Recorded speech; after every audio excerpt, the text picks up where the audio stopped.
प्रिय पुत्र, कैसे हो तुम? आशा करता हूँ मेरे आशीर्वाद से, मेरे कृपा से सब ठीक होंगे। मेरे पुत्र, यह संदेश आज के लिए बहुत ही महत्वपूर्ण और बहुत एक खास होने वाला है।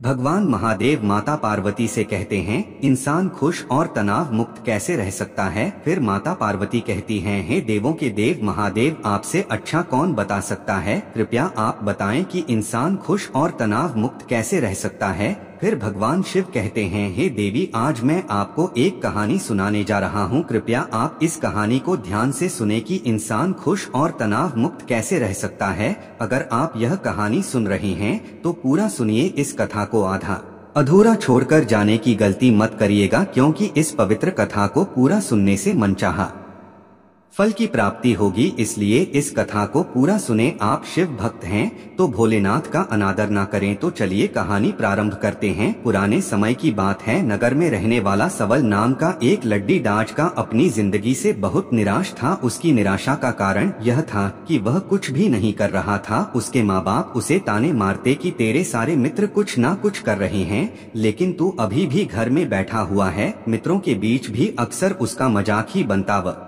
कहीं जाता तो लोग उससे पूछते कि क्या कर रहे हो। उसे यह बताने में बड़ी शर्म आती कि अभी वह कुछ भी नहीं कर रहा है। धीरे धीरे उसने रिश्तेदारों के यहाँ जाना और लोगों से मिलना जुलना कम कर दिया। वह ज्यादातर समय अपने घर में ही बैठा रहता। वह अकेले में रोता, भगवान को कोसता और अपनी किस्मत को दोष देता। अब उसे अपनी जिंदगी बोझ सी लगने लगी थी। कभी कभी वह सोचता कि जब वह कुछ करने के लायक ही नहीं है तो फिर उसे जिंदा रहने का क्या फायदा, उसे तो मर जाना चाहिए। यदि आप महात्मा बुद्ध के विश्वासी हैं तो इन दिव्य उपदेशों को ध्यान से सुने। इस वीडियो को पूरा अंत तक देखें, वरना बाद में बहुत पछताना पड़ेगा। अपने कीमती समय को फालतू के शॉर्ट्स वीडियो के जगह यहाँ लगाएं, कुछ नया सीखने को मिलेगा। एक दिन वह अपने नगर की एक सड़क से गुजर रहा था। तभी उसने देखा कि एक गुरु दुख के ऊपर प्रवचन दे रहा है। वह भी उस भीड़ में जाकर बैठ गया और गुरु के प्रवचन सुनने लगा। गुरु बोल रहे थे, दुख एक गुरु की भांति होता है जो हम जीवन की सच्चाई दिखाता है और हमें सही से जीवन जीने का तरीका सिखाता है। आप चाहे तो अपने दुख रूपी गुरु जी से जीवन जीना भी सीख सकते हैं और चाहे तो उस दुख में डूबकर बैठकर रो भी सकते हैं। सवल भी गुरु की यह सारी बातें ध्यान से सुन रहा था, लेकिन उसे गुरु की यह बातें सही नहीं लगी। उसने खड्डे होकर कहा, दुख कुछ भी सिखाकर नहीं जाता, सिर्फ पद देकर जाता है। दुख की पी अनंत होती है, ऐसा लगता है इसके बाद कुछ भी नहीं होने वाला, कुछ भी नहीं मिलने वाला। मृत्यु भी उसके सामने छोटी लगने लगती है। गुरु ने कहा, आखिर क्या दुख है तुम्हें? सवल ने अपना सारा दुख गुरु के समक्ष कह सुनाया और पूछा, क्या आपके पास मेरे इस दुख का कोई समाधान है? यह सुनकर गुरु मुस्कुराए और बोले, जिस दिन तुम्हारे जीवन में सच्चा दिखाएगा उस दिन मेरे पास आना, मैं तुम्हारे दुख का समाधान अवश्य करूंगा। इतना कहकर गुरु वहां से चले गए। सवल ने सोचा, क्या मेरा दुख सच्चा नहीं है? क्या जिस दुख से मैं गुजर रहा हूँ वह झूठ है? कोई भी मेरे दुख को नहीं समझता। जब माँ बाप ही नहीं समझ पाए तो गुरु क्या समझेंगे? अपने दुखों से परेशान होकर सवल ने एक निर्णय लिया कि वह कुछ करके दिखाएगा। उसने एक छोटा सा व्यापार शुरू किया, लेकिन उसमें सफलता नहीं मिल रही थी। लेकिन उसके घर वाले खुश थे कि वह कुछ तो प्रयास कर रहा है। वह अपने व्यापार में जुटा रहा और धीरे धीरे सफलता भी मिलने लगी। फिर उसने रफ्तार पकड़ ली। सिर्फ 3 साल के अंदर ही वह एक बड़ा व्यापारी बन गया। अब सवल के चारों तरफ ऐसे बहुत से लोग थे जो उसकी चिंता करते थे, उसे पसंद करते थे, उसके काम की प्रशंसा करते थे। अब उसके घर वाले भी उसकी प्रशंसा करते थकते नहीं थे। दिन प्रतिदिन उसके मित्रता की संख्या बढ़ती जा रही थी। अब वह अपनी जिंदगी से बहुत खुश था। उसके कुछ मित्रों ने उसे सलाह दी कि जब तुम बड़े व्यापारी बनकर इतना खुश हो तो सोचो, अगर तुम इस नगर के, इस राज्य के सबसे बड़े व्यापारी बन जाओगे तो तुम्हारे पास कितना सुख होगा, कितने लोग तुमसे जुड़ना चाहेंगे, तुम्हारा कितना यश फैले। स्वयं राजा भी तुमसे मित्रता करना चाहेंगे और जरूरत पड़ने पर तुमसे इधर धार लेंगे। मित्रों की यह बात सवल के मन में घर कर गई। अब उसने और भी धन कमाने का प्रयास शुरू कर दिया, लेकिन उसे यह सब अब जल्दी चाहिए था। वह सब कुछ प्राप्त करने में अपना ज्यादा समय बर्बाद नहीं करना चाहता था। इसलिए उसने ऐसी भी कार्य करनी शुरू कर दी जो उचित नहीं थी। उसने बड़ी मात्रा में अपने मित्रों से उधार लेना शुरू कर दिया। ज्यादा मुनाफा कमाने के लालच में अपने सामान में मिलावट करने लगा। उसने दूसरे व्यापारियों के खिलाफ यंत्र भी रचा, उसने डराया धमकाया, जैसा जैसा उसका मित्र कहते गए वही करता दिखा। वह इन तरीकों से ज्यादा धन तो कमा रहा था, लेकिन उसके जीवन में सुकून नहीं था। उसके मन की शांति गायब हो गई थी, उसे रातों में नींद नहीं आती थी। वह किसी उधेड़ बुन में लगा रहता था। सुख साधन की सारी वस्तुएं होने के बाद भी उसे किसी में सुख नहीं मिल रहा था। एक दिन सबल अपनी बग्गी में सवार होकर कहीं जा रहा था, तभी रास्ते में उसे गुरु का आश्रम दिखा। वह रुक गया। वह गुरु के पास जाकर बोला, गुरुदेव, आपने कहा था जब तुम्हारे जीवन में सच्चा दुख आए तब मेरे पास आना। मैं अब बहुत ही दुखी हूँ, मेरे रातों की नींद गायब हो गई है, मुझे कहीं सुकून नहीं मिल रहा। इस तरीके से सबल ने अपनी सारी समस्या गुरु के सामने कह सुनाई। गुरु ने कहा, जब तुम मुझसे पहली बार मिले थे तब भी तुम किसी दुख में थे, तुमने इस दुख से क्या सीखा? सबल ने कहा, मैंने सीखा कि सिर्फ सोचने और चिंता करने से कुछ नहीं होता। अपनी सोच को सच करने के लिए कर्म करना पड़ता है, और सिर्फ कर्म करने से भी कुछ नहीं होता। अपने कर्म को अंतिम पड़ाव तक ले जाना भी आवश्यक होता है, चाहे रास्ते में कितनी मुश्किलें आए, मन कितना ही निराश हो, कितना ही लगे कि अब आगे कुछ नहीं होने वाला है, तभी यह मानकर चले कि मैं जो कर रहा हूँ उसमें मैं अवश्य सफल होऊंगा। लोग सिर्फ सफल व्यक्ति को सम्मान देते हैं, फिर चाहे कोई कितना अच्छा क्यों ना हो, वह लोगों की नजरों में बोझ ही होता है। यह सब सुनकर गुरु मुस्कुराए और बोले, यह असली दुख नहीं है। जब तुम्हारे जीवन में असली दुख आए तब मेरे पास आना, मैं उसका समाधान अवश्य करूंगा। सबल ने जाते समय गुरु को सोने के सिक्कों से भरा एक घड़ा भेंट किया। घड़ा देखकर गुरु ने कहा, यह मेरे किसी काम का नहीं, इसे उस पेड़ के नीचे गड्ढा खोदकर दफना दो। सबल ने गुरु के कहे अनुसार घड़े को पेड़ के नीचे दफना दिया और वहां से चला गया। कुछ दिनों तक व्यापार अच्छी तरक्की कर रहा था, लेकिन गलत व्यापार की वजह से धीरे धीरे उस व्यापार में घाटा होने लगा। उसकी सारी धन संपदा धीरे धीरे खत्म होने लगी, और एक दिन ऐसा आया जब उसके पास कुछ भी नहीं बचा और वह कर्जे से लद चुका था। लेकिन वह निश्चित था, क्योंकि उसने सारा कर्जे अपने मित्रों से ही लिया था। वह सोचता था कि उसके मित्र बुरे समय में उसका साथ देंगे, लेकिन ऐसा कुछ भी नहीं। बुरा समय आते ही मित्रों ने अपना उधार मांगना शुरू कर दिया। उधार वापस न मिलने पर जान से मारने की धमकी भी दी। उसके चाहने वाले सब उससे दूर होंगे। उसके वह मित्र जो उसके साथ मौज मस्ती करते थे अब उससे दूर भागने लगे। उसके परिवार वाले उसकी गलतियां और कमियां गिनाने लगे। उसकी सारी संपत्ति नीलाम हो गई, उसके पास कुछ भी नहीं बचा। उसने अपने पिता से सहायता मांगी तो पिता ने कहा, मेरे पास थोड़ी सी संपत्ति है, अगर मैं यह भी तुम्हें दे दूंगा तो मैं तुम्हारी माँ को कहाँ रखूं? यह संपत्ति हमारा आखिरी सहारा है। सबल के भीतर बहुत गहरा दुख था। उसके आसपास कोई नहीं था जो उसके दुख को समझ सके, उसे संभाल सके। लोगों से मिले धोखे और विश्वासघात की वजह से वह अंदर तक टूट गया। उसे लगने लगा कि अब जीने का क्या मतलब, अब तो मृत्यु ही एकमात्र सहारा है। वह आत्महत्या करने के लिए पहाड़ी की तरफ जा रहा था, तभी उसे याद आया कि गुरु ने कहा था, जब तुम्हारे जीवन में असली दुख आए तब मेरे पास आना। सबल गुरु के पास गया और अपना सारा दुखड़ा उन्हें सुनाया। आंखों में आंसू भरकर बोला, मेरे इस दुख का समाधान कीजिए गुरुदेव। गुरु ने कहा, जब तुम्हारे जीवन में असली दुख आए तब मेरे पास आना, मैं उनका समाधान अवश्य करूंगा। सबल ने कहा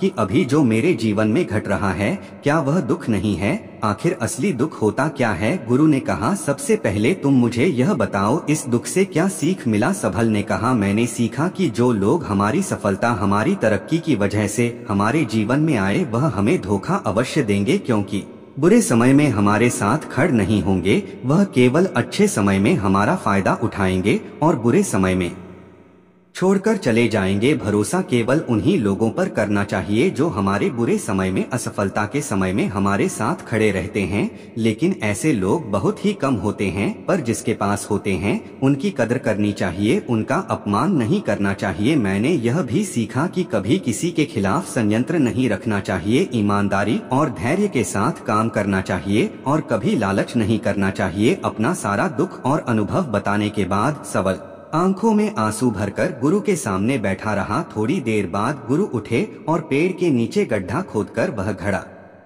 बाहर निकाला जो सोने के सिक्कों से भरा हुआ था और उसे सवल को दे दिया और कहा, तुम्हारे जीवन में असली दुख आए तब मेरे पास आना। सवल ने गुरु को धन्यवाद दिया और प्रणाम का कर वहां से चला गया। उसने उस धन से एक छोटा व्यापार शुरू किया। अब वह एक छोटा व्यापारी बनकर खुश था। अपनी पूरी लगन और ईमानदारी से व्यापार किया। देखते ही देखते वह फिर अपने नगर का एक बड़ा व्यापारी बन गया। एक बार एक साधु महाराज अपने एक शिष्य सवल के घर ठहरे हुए थे। अभी अमीर आदमी था। वह शिष्य बहुत से व्यापार थे। उसके घर में बहुत से नौकर चाकर थे। सब कुछ बढ़िया चल रहा था। साधु महाराज आज अक्सर साल में एक बार कुछ दिनों के लिए अपने उस सबल शिष्य के घर आकर ठहरते थे, क्योंकि वह जिस नगर में रहता था उस नगर में उन साधु महाराज के इष्ट देव का एक भव्य मंदिर था, जो वे साधु महाराज हर साल दर्शन करने और घूमने के उद्देश्य से आते थे। इसलिए वह जब भी मंदिर दर्शन करने आते उस शहर में रहने वाले अपने शिष्य के घर कुछ दिनों के लिए जरूर रुकते। इससे पहले साधु महाराज जब भी उस शिष्य के घर आते तो वह शिष्य काफी उत्साहित और खुश दिखाता था। लेकिन इस बार जब साधु महाराज उसके घर में रुके हुए थे तो उन्होंने अनुभव किया किसी से आजकल काफी परेशान और चिंता में रहता है। साधु महाराज ने शिष्य की पत्नी से पूछा कि क्या बात है, आजकल तुम्हारे पति काफी चिंता में रहते हैं। पत्नी ने कहा, हाँ वह आजकल चिंता में रहते हैं क्योंकि उन्हें व्यापार में 5 लाख का फायदा हो गया। साधु महाराज ने कहा कि इसमें चिंता की क्या बात है, यह तो खुशी की बात है भाई। 5 लाख का फायदा ही तो हुआ है, नुकसान थोड़े ना हुआ है। यह सुन पत्नी मुस्कुराई और बोली, हाँ लेकिन यदि आप उनसे उनकी चिंता का कारण पूछेंगे तो वह कहेंगे कि मैं इसीलिए उदास हूँ क्योंकि मुझे व्यापार में 5 लाख का नुकसान हुआ। यह सुन साधु महाराज आश्चर्य में पड़ गए। उन्होंने कहा, यह क्या बात हुई, तुम तो पहेलियां बुझा रही हो। अब भी कह रही थी कि 5 लाख का फायदा हुआ है, फिर कह रही हूँ कि 5 लाख का घाटा हुआ है। शिष्य की पत्नी ने हंसते हुए कहा, हाँ महाराज मैं एकदम ठीक ही कह रही हूँ, मेरे पति को एक साथ फायदा और नुकसान दोनों हुए। साधु ने कहा, यह कैसे हो सकता है। पत्नी ने कहा, मेरे पति को 5 लाख का नुकसान हुआ है क्योंकि उन्हें उम्मीद थी कि व्यापार से उन्हें 10 लाख का फायदा होगा, लेकिन उन्हें से 5 लाख का फायदा हुआ। इसलिए वे आजकल यह सोचकर उदास रहते हैं कि उन्हें 5 लाख का नुकसान हो गया। साधु महाराज को यह बात कुछ अजीब सी लगी, लेकिन जब शाम को वह शिष्य साधु महाराज के पास बैठा हुआ था तो महाराज ने उससे उसकी चिंता का कारण पूछा तो उसने कहा कि क्या बताऊं गुरुजी, मुझे 5 लाख का नुकसान हो गया। व्यापार में 10 लाख के फायदे की उम्मीद थी, लेकिन फायदा सिर्फ 5 लाख का हुआ। यह सुन साधु महाराज मन ही मन मुस्कुराए और सोचने लगे कि इस इंसान का ध्यान अपने 5 लाख के फायदे की तरफ नहीं है, बल्कि उस 5 लाख के नुकसान की तरफ हो, जो 5 लाख सिर्फ इसकी उम्मीदों और आकांक्षाओं में थे, जो वास्तव में कभी थे ही नहीं। लेकिन जीवन में दुख तो आता है, तो सबल की जीवन में भी दुख आया। उसके माता पिता की मृत्यु के रूप में वह दोनों एक ही दिन मृत्यु को प्राप्त हो गए। सब अपने माता पिता से बहुत प्रेम करता था, इसलिए उसे उनकी मृत्यु से बहुत गहरा आघात पहुंचा। उन दोनों के पार्थिव शरीर को शमशान घाट ले गए, वहां उनकी अंतिम क्रिया की गई। वहां उसने अपने माता पिता के शरीर को जलते हुए देखा तो उसका मन बेचैन हो गया। उसके अंदर बहुत से प्रश्न उठने लगे। वह घर वापस आया तो अपने माता पिता के घर और संपत्ति को देखा जिसके लिए उसके माता पिता हमेशा लड़ते रहते थे। आज वह लावारिस पड़ी है। आज उसकी देखरेख करने के लिए उसके लिए लड़ने वाले इस दुनिया से चले गए। उसके पिता ने जो भी कमाया था, जो भी बनाया था, सब कुछ यही रह गया था। एक दिन पहले किसी से भी अपनी संपत्ति के लिए लड़ जाने वाले उसके पिता आज इस दुनिया से अलविदा हो गए थे। उसका मन इसी तरह के अनेक विचारों के भंवर में फंसा हुआ था। उसे अंदर से अकेलापन और डर महसूस हो रहा था। उसे कुछ खालीपन सा महसूस हो रहा था। उसे लग रहा था कुछ तो है जिसे वह समझ नहीं पा रहा। इसलिए वह गुरु के पास गया। उसे देखते ही गुरु ने कहा, क्या जीवन में कोई दुख है? तो सबल ने कहा, वैसे तो जीवन में कोई दुख नहीं है गुरुदेव, सब सुख है, सब अच्छा चल रहा है, लेकिन आज मेरे माता पिता की मृत्यु हो गई। इस घटना ने मेरे मन को बेचैन कर दिया। गुरु ने कहा, इसमें दुखी होने वाली कौन सी बात? एक दिन तो सभी के प्रियजनों को मरना है। हमेशा जीवित ना तो कोई रहा है ना कोई रहेगा। एक दिन तो तुम्हें मरना ही है। हो सकता है कल ही मर जाओ या आज भी मर सकते हो। सबल ने कहा, यह आप क्या कह रहे गुरुदेव, मैं भी मर जाऊंगा, पर मैं तो अभी जवान। गुरु ने कहा, इसी भ्रम में तो सभी जी रहे हैं कि मृत्यु दूसरे को आती है, बुढ़ापा दूसरों को आती है,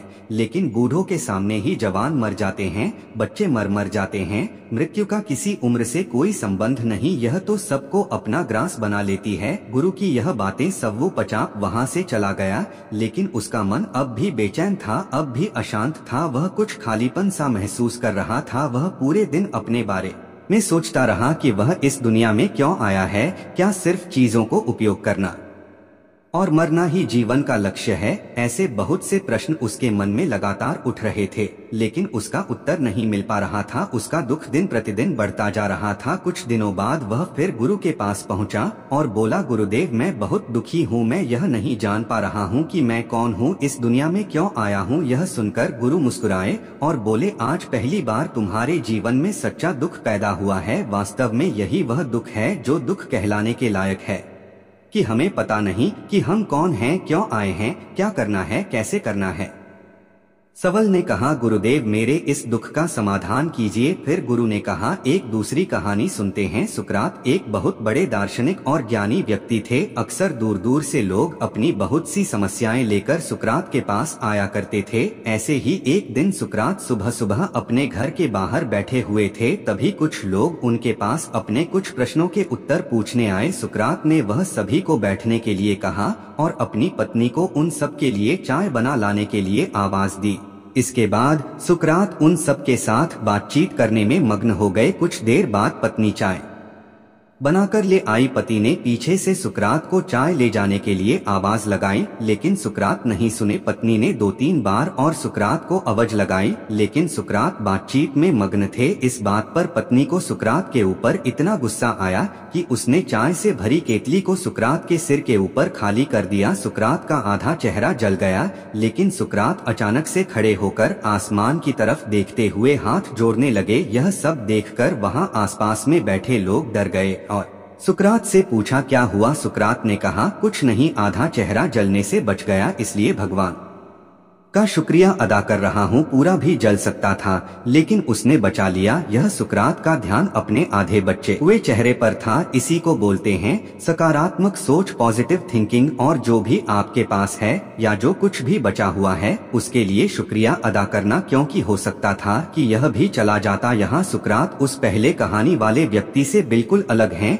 जहाँ एक और वह व्यक्ति उस बात को लेकर दुखी था जो उसके पास नहीं था, जो केवल उसके विचारों में था, उसकी उम्मीदों में था। वही दूसरी ओर सुकरात उस आधे चेहरे के लिए खुश थे और भगवान का शुक्रिया अदा कर रहे थे जो जलने से बच गया था। जो इंसान सपनों में नहीं बल्कि यथार्थ में जीता है, वह कभी दुखी नहीं रह सकता। फिर गुरुदेव कहते हैं, हम सभी इंसान जीवन भर क्या इकट्ठा करते हैं? सवल ने कहा, हम सभी इंसान जीवन भर धन संपत्ति, मान सम्मान, परिवार, मित्र, शत्रु, पद, प्रतिष्ठा, यह इकट्ठा करते हैं। गुरु ने कहा, क्या इकट्ठा हुई सभी चीजों से एक भी चीज साथ ले जाया जा सकता है?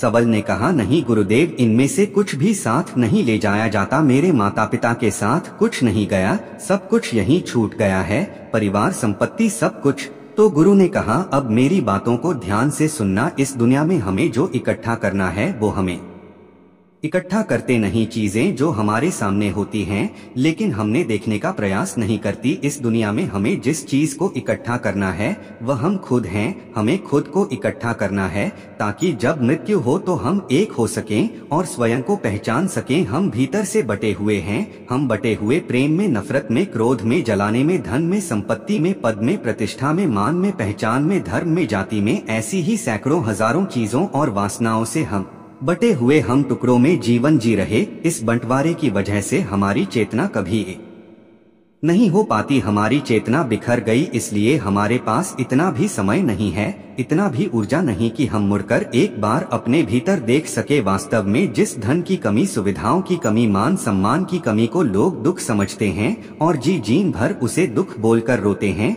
उनका समाधान खोजने का प्रयास करते हैं, उन्हें उनका समाधान कभी मिलेगा ही नहीं। क्योंकि जिन्हें लोग दुख कहते हैं वह असली दुख है ही नहीं, वह तो सिर्फ इंसान की चाहत है, उसकी इच्छा है जिसकी पूर्ति कभी नहीं की जा सकती। इसलिए यहाँ व्यक्ति को ऐसे दुखों का कभी समाधान मिलता ही नहीं। इसलिए इन सब के ऊपर अगर अपने दुखों का परम समाधान चाहिए तो सबसे पहले अपने आप को इकट्ठा करो, अपनी ऊर्जा को इस संसार से वापस खींचो और एकत्रित कर अपने ऊपर ध्यान दो, खुद पर ध्यान लगाओ। पहले अपने आप को पहचानो, ऐसे ही बिखरते हुए मत चलो। सबल ने कहा, क्या गुरुदेव हमें इस संसार छोड़ देना चाहिए, अपनी सभी इच्छाओं को मार देना चाहिए, किसी से प्रेम नहीं करना चाहिए, धन संपत्ति इकट्ठा नहीं करना चाहिए, मान सम्मान की आशा छोड़ देनी चाहिए? गुरुदेव ने कहा, एक बिखरे हुए मनुष्य के अंदर से कामनाएं, इच्छाएं और वासनाएं ऐसे ही निकलती हैं जैसे पहाड़ से कोई पत्थर गिर रहा हो जिस पर पहाड़ का कोई नियंत्रण नहीं है सिवाय देखने, परेशान होने और कुछ खोने की। इसी प्रकार एक बिखरे हुए मनुष्य की इच्छाएं अनियंत्रित और दुखदायी होती हैं। उसका अनियंत्रित मन कुछ भी इच्छाएं और कल्पनाएं करता रहता है और दुखी होता रहता है।